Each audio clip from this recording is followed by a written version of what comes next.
बिस्मिल्लाहिर्रहमानिर्रहीम। अस्सलाम वालेकुम। आप देख रहे हैं डीडीपी एनालिटिका। आज इमरान खान ने बनी कला के बाहर वकला को एड्रेस किया। वो ख़ुद हैरान हुए कि उनका ख्याल था कि चंद वकला जो कि इनसे मोहब्बत रखते हैं वो वहाँ इकट्ठे हुए, लेकिन बाहर निकले तो वकला की एक बहुत बड़ी तादाद थी, एक पूरा जलसा था। उन्होंने उनको एड्रेस किया और उनको बताया उस साजिश के बारे में जो कि उनके ख़िलाफ़ की गई और किस तरह निकाला गया। ख़ास तौर पे उन्होंने शिकवा किया कि सदर मुमलिकत की तरफ से चीफ़ जस्टिस को एक ख़त लिखा गया कि आप एक जुडिशल कमीशन बनाएं जो कि इंक्वायरी करे उस साजिश की जो कि इस मुल्क के ख़िलाफ़ हुई, जिसकी वजह से एक अच्छी हुकूमत को गिरा के आपके ऊपर एक करप्ट टोला मुसल्लत कर दिया गया। क्या वजह है कि चीफ जस्टिस ने अभी तक उस ख़त के ऊपर अमल नहीं किया? मुल्क का सबसे बड़ा आईनी ओहदा और उसकी बेकदरी बेवकत उसको बना के रख दिया। सो ये शिकवा था इमरान खान का जो उन्होंने किया, और ये इसलिए ख़ास तौर पे किया कि चूँकि चीफ जस्टिस से रिलेटेड बात थी और ये गैदरिंग थी वकला की, तो मोस्ट प्रॉब्ली मेरा ख्याल है कि उन्होंने सोचा होगा कि वकील हजरात इसके बारे में बेहतर बातचीत कर सकेंगे। दूसरी बात, शाह महमूद कुरैशी ने भी वहाँ पे दो चार लफ्ज़ कहे और वो उन्होंने वकला से ये कहा कि ख़तरा इस बात का है कि हुकूमत इमरान खान को अरेस्ट करेगी। अरेस्ट करने की सूरत में उन्होंने वकला से हमायत मांगी और उन्होंने उनको कहा कि क्या आपकी तमाम ज़िली और दूसरी बार काउंसिलें हमारी हमायत करेंगी? उन्होंने बिल्कुल बरमला कहा कि हाँ जी हमायत करेंगे। ये बहुत बड़ी बात है। मैं हमेशा सोचता था कि तहरीक इंसाफ को वकला से हमायत हासिल करनी चाहिए, और अगर ये हमायत करने के लिए रीच आउट नहीं करेंगे, कोशिश नहीं करेंगे, तो मौजूदा हुकूमत बार काउंसिलों को पैसा दे के ख़रीद रही है। अभी इन्होंने जहाँ कहा कि जहर खाने को पैसे नहीं, वहाँ 20 करोड़ रुपया उठा के बार काउंसिल्स को दे दिया, गालिबन पाकिस्तान बार काउंसिल को दिया है। इस तरह ये ख़रीदते हैं। सरकारी पैसा तो इतना बेदरी खर्च करते हैं ये, और साथ साथ कहते जाते हैं ख़जाना खाली, लेकिन इनके लिए खाली नहीं, ये तो खाली करके आपको पकड़ा के जाएंगे, मुकम्मल तौर पे खाली करके। अब यहाँ पे जो सूरत हाल है कि इसको अरेस्ट करना इमरान खान को, बात यह है कि ये हुकूमत मुख्तलिफ हरबे इख्तियार कर रही है। उसमें पूरी पीटीआई को तो ख़त्म नहीं किया जा सकता, लेकिन ये ज़रूर कोशिश है इनकी कि किसी तरह इमरान खान को सियासत से बाहर किया जाए। मैंने आगे भी अपनी एक वीडियो में जिक्र किया था कि उसके मुख्तलिफ रास्ते ये इख्तियार करेंगे। एक रास्ता तो पीटीआई को और पीटीआई में बैठे लोगों को सबको ख़त्म करने का ये है कि जो फॉरेन फंडिंग केस चल रहा था पीटीआई के ख़िलाफ़, उसका फ़ैसला अपनी मर्ज़ी का सुना दिया जाए। और वो आपको पता है कि इलेक्शन कमीशन के लिए तो कोई मसला ही नहीं है। ये तो अदालतें हैं जिन्होंने को थोड़ा बहुत दबाव डाला और ये कहा कि तमाम पॉलिटिकल पार्टीज़ की फ़ंडिंग जो है फॉरेन फंडिंग वो चेक करें। यहाँ ये था कि एक ही पीटीआई को टारगेट किया हुआ था और सारा फोकस इलेक्शन कमीशन का उसी पे था। लेकिन अब ये हुआ कि जब अदालतों में इसका जिक्र आया तो गालिबन ये मामला रुक गया, इस वजह से कि इनसे कहीं ज़्यादा बुरे हालात हैं दूसरी पॉलिटिकल पार्टीज़ के, जिन पॉलिटिकल पार्टीज़ का कल्चर ही करप्शन पे मबनी था। आप उनसे क्या तवक्को करते हैं कि वो बहुत ही साफ़ सुथरे अपने अकाउंटिंग उन्होंने सिस्टम रखा होगा और अकाउंटिंग की होगी? क्या उन्होंने फंडिंग दाएं बाएं से नहीं ली होगी? बिल्कुल ली होगी। जो मुल्क में बेशुमार जाली अकाउंट्स खोल के पैसा दाएं बाएं करते हैं और अपनी जेबों में डालते हैं, उनको क्या डर कि पैसा कहाँ से आ रहा है? तो इस वजह से जब उनका भी हाल खोला जाएगा, सबके सामने लाया जाएगा, तो ये बात वाज़ेह हो जाएगी कि पीटीआई को अगर उनके सामने रखा जाए तो ये शायद उनसे कहीं बेहतर हो। लेकिन ये तलवार लटकाई हुई है। दूसरी तरफ यह है कि मुकदमे बना के सेडिशन का, बगावत का वो डाल के इमरान खान को अंदर बंद कर दिया जाए और जेलों में, तो पीछे पॉलिटिकल पार्टी जो है वो ख़त्म हो सकती है, या उसका इमरान खान बाहर हो गया तो बाकियों की सोच भी बदल सकती है। फिर ये भी बहुत सारे हजरात ज़िक्र करते हैं, और ये अमेरिकन पॉलिसी में ये बिल्कुल शामिल है कि वो बहुत दफ़ा आदमी को सफ़ा हस्ती से मिटा देते हैं, उसको ख़त्म कर देते हैं। सो एलिमिनेशन भी हो सकती है, जैसे किया उन्होंने बहुत अच्छे तरीके से की है। उसमें आपने देखा सद्दाम हुसैन की भी हुई है और मुअम्मर कज़ाफ़ी की भी की गई। तो और साउथ अमेरिका में तो उन्होंने इस तरह के काम आम किए हैं।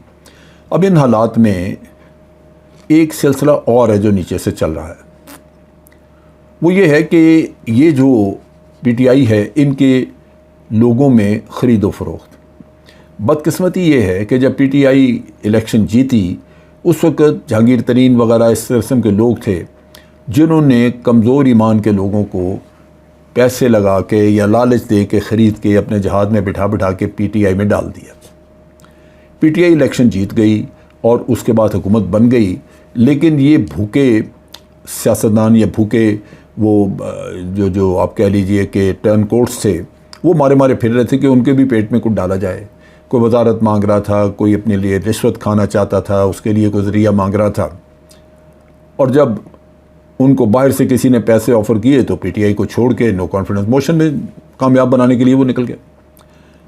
अब वो लोग जो हैं, वो लालची तबका वो मौजूद है। अगर आज उनमें से कुछ ऐसे हैं जो मजबूरी के तहत पीटीआई में मौजूद हैं और उन्होंने वो टर्न कोर्ट नहीं हुए, पार्टी छोड़ी नहीं, तो वो लाजमन इस ताक में होंगे कि उनको बड़ी पार्टी कोई चीज़ ऑफ़र करे, उनको कोई सिलसिला अच्छा मिले तो वो छोड़ के चले जाएं।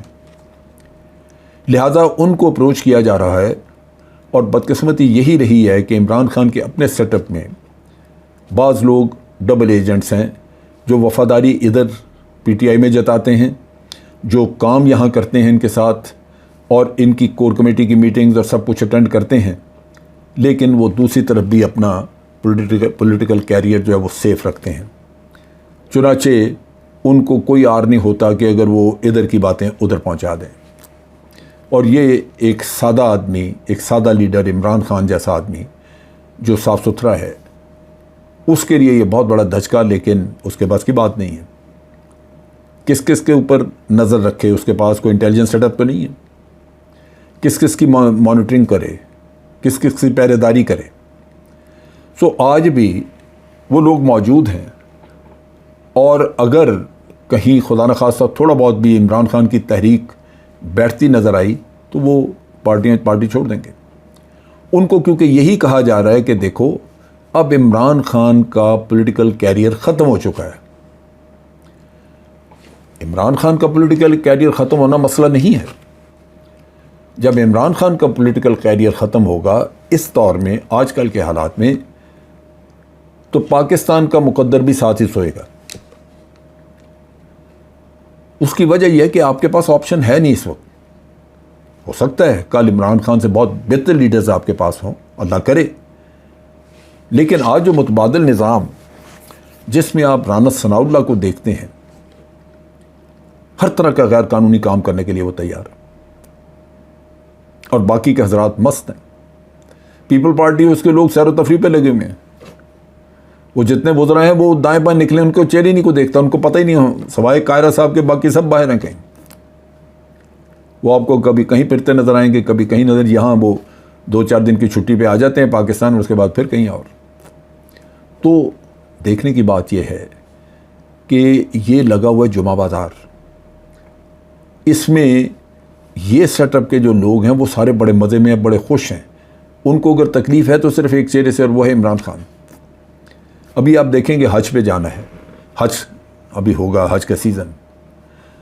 ऑलरेडी ये ख़बरें हैं कि जो आपके हज के वज़ीर हैं वो साहब जो हैं उन्होंने पहले ही को 30-40 लोगों का, मुफ्त खोरों का एक सिलसिला तैयार किया हुआ है, एक जत्था बनाया हुआ जो जाके हज करेगा। जब जाएंगे तो आपको भी पता लग जाएगा। बाहर के दौरे, मुफ्त के हज, मुफ्त के उम्रे, ये सहाफ़ी लोग भी मांगते थे, जिसकी वजह से पिछली पार्टियां या जो आज हुकूमत में हैं इनको हमायत हासिल है बहुत बड़ी। जो दूसरे लोगों को नहीं है, जो इमरान खान को नहीं थी, जो कौमी वसाइल को इन मुफ्तखोरों के हाथों नहीं लुटाना चाहता था।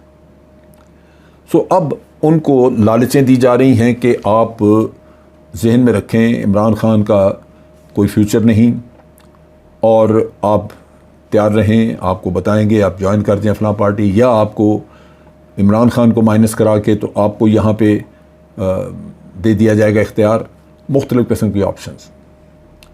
लेकिन देखने की बात यह है कि क्या इमरान खान या PTI के बग़ैर कोई किया हुआ फ़ैसला क्रेडिबल होगा। PTI को बार बार ये कहा जा रहा है अगर इमरान खान को कहीं बंद कर दें तो बाकी लोगों को कायल कर लें कि आप असम्बली में चले जाएं। असम्बली में जाके इसलिए आपको जाना ज़रूरी है कि अभी वहाँ फ़ैसला होगा नैब के चेयरमैन का, फिर कल आप कहेंगे कि जी चेयरमैन इन्होंने खुद ही को बना लगा लिया। अभी वहाँ फ़ैसला करना है हमने इलेक्शन कमीशन में लोगों को अपॉइंट करने का या वो जो मेंबर देने हैं। इन हालात में आपका बड़ा नुकसान होगा अगर आप पार्लियामेंट से बाहर हैं। उनको ये चक्कर दिया जा रहा है। अगर ये लोग पार्लियामेंट में जाते हैं तो फिर ये समझ लीजिए कि इन्होंने इस हुकूमत की कानूनी हैसियत मजबूत कर दी जो आज हुकूमत है, जो कि गैर कानूनी हुकूमत है। लिहाजा ये कायल करने की कोशिश की जा रही है कि वो इस्तीफ़ा देने वाले हजरात जो हैं वो इस्तीफ़े वापस ले लें, पार्लियामेंट में चले जाएं, एक थोड़े से लोगों की कोई अपोजिशन वगैरह बना दी जाए और फिर सारे काम ये कह के कर दिए जाएँ कि जी हर पार्टी अंदर मौजूद है। और अगर PTI बाहर रहती है, बाकी लोग बेशक बैठे रहें, सारे PTI के लोग बाहर रहें, तो इनका कोई भी फ़ैसला क्रेडिबल फ़ैसला नहीं होगा। लिहाजा कई ऑप्शंस रखें और इस काम को करने के लिए कि इमरान खान को पॉलिटिकली बाहर करना है या इसकी पार्टी को, रिगिंग का प्रोसेस ऑलरेडी शुरू है। उसकी बेपनाह रिपोर्टें आ रही हैं, कॉन्स्टिट्यूएंसीज, वोटर लिस्टें बदली, बहुत कुछ काम हो रहा है बड़े पैमाने पे। पाकिस्तान के अवाम को धोखा देने के लिए हर तरह की तैयारी की जा रही है। अल्लाह ताला मदद करे, क्योंकि ये मसला इतना गंभीर, इतना मुश्किल और उलझा हुआ है कि इसमें यह कहना कि फौरी तौर पे ये हल है, वो हल नहीं। लेकिन एक चीज़ ज़रूर है, इमरान खान और उसकी पार्टी अगर वो अपने इरादों पे कायम रहे, अगर उन्होंने मुस्तकिल मिजाजी दिखाई, अगर उन्होंने अपनी जद्दोजहद जारी रखी, तो मुझे पूरा यकीन है कि पाकिस्तान के अवाम उनको मायूस नहीं करेंगे। आज के लिए इतना ही। अफवाज पाकिस्तान जिंदाबाद, पाकिस्तान पाइंदाबाद।